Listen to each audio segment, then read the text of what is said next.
Mr. Frank O'Hara. He was a former CESO VA for many, many years. He's been across the world on assignment in Armenia, China, Ukraine, Sri Lanka, Bolivia, and more.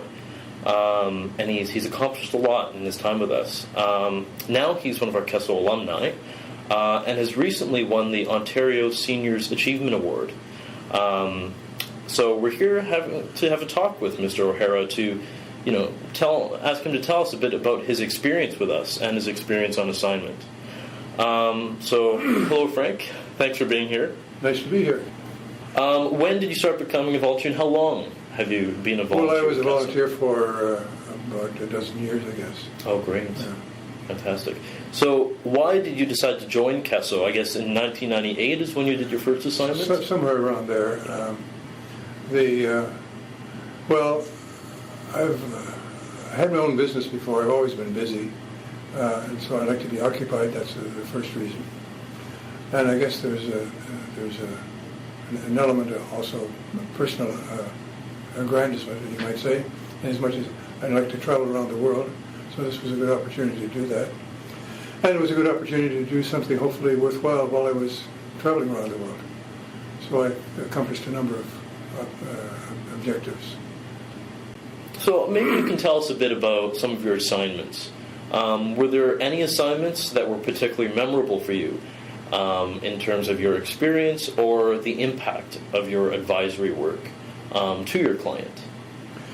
Well, I guess in one way or another, most of the assignments had some element in them where it was interesting and different. Some of it was rather challenging. A couple of things that I remember. One, for example, I was working with a small kind of an advertising agency. What they called an advertising agency. We wouldn't. They tend to take on a number of different roles. And one of them that this company did was arrange for billboards. And they had a guy that was in the office who was a radio station. I guess he's probably one of the first free radio stations, non-governmental. And he wanted to have a billboard to announce his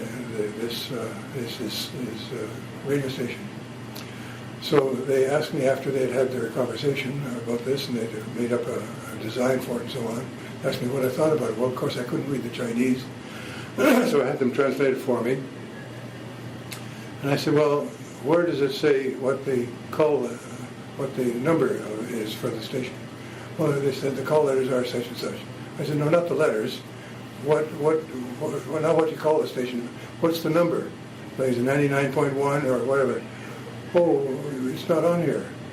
I said, well, that's the very basic thing that you want to have. And so this guy he was some Chinese in the north of China, quite tall. This guy wasn't. He was a little guy. He sort of grabbed me around the waist with a big hug that I'd come up with something magical. One of the things that most people who have been in these assignments would say that you arrive there with ostensibly a job to do, and they have an objective. Invariably, what they really need is not what you came there for. And you've probably heard that before. And one of the prime examples of that was the experience that I had in Armenia. This is a small company that had been making language CDs, and their prime market was in Russia.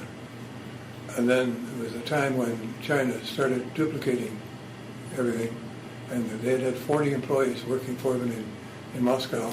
This company was on their way to being out of business. They put in an application for a project to an organization part of the EU, and so they've been turned down. So I asked them if they could translate the proposal they put in. No, we don't need to translate it. It had to be done in English. More important, it wasn't presented like a business plan. So I showed them how to do that, and they put in the proposal again, and they got the money. I'd just like to know a bit about the Ontario Seniors Achievement Award. Can you describe it a little bit to us, and describe, how you feel about receiving it? It came as a really big surprise to me, and it's the various things that I've done, and I'm still doing various things for the community and so on. I'm not worldwide anymore, and I'm doing them because it makes me feel good. I mean, there's just no other reason for it. It's good to be helpful. So one final question for you is your thoughts on volunteerism, because I understand that a lot of the Seniors Achievement Award is based on volunteerism, and I'm sure you have your own comments about volunteerism because you spent lots of hours volunteering, as well as international development, participating with CESO, working on international development overseas. What's your opinion on that, and why should it matter to other people that they volunteer? I guess it's a very individual thing. One of the pleasures is you meet the right kind of people, and so from a very personal standpoint, you're gaining. It makes you feel good to be able to do it, but it also puts you in touch with people who have a like mind. People who want to make a difference. Yeah. I suppose. Yeah. Well, fantastic. Your stories are great, and thank you for coming today. Oh, my pleasure. And I hope that you continue to volunteer for many, many years to come. And congratulations on receiving the Ontario Seniors Achievement Award. Oh, thank you.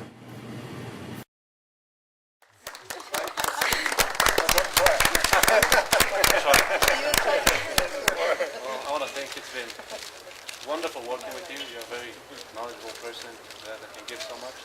And you help a lot to my country. And with something that is very new, that has never been done before.